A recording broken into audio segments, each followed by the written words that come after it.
Today in Paris, 24 countries signed up to fight ISIS, the Islamic terrorist army that is occupying much of Syria and Iraq.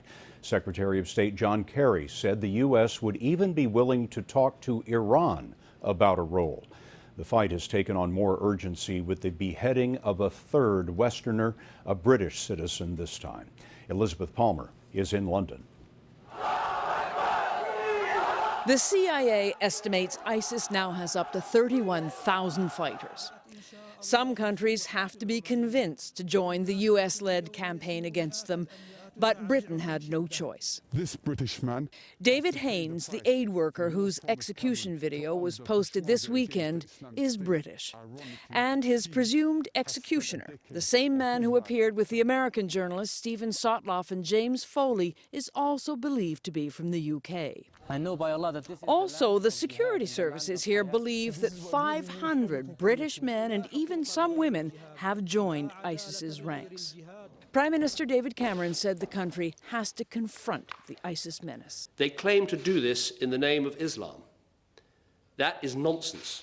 Islam is a religion of peace. They are not Muslims, they are monsters. But Cameron stopped short of authorizing airstrikes like the U.S.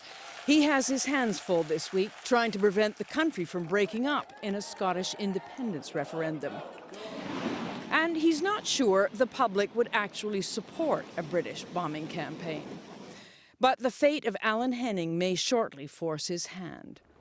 Henning is a Manchester taxi driver who joined a group of Muslim friends on an aid convoy to Syria just before Christmas. He made it over the border and was immediately taken prisoner. Now ISIS says he will be the next to die.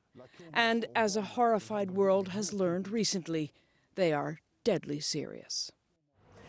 The most recent polls show that a majority of Britons already back the U.S. strikes against ISIS.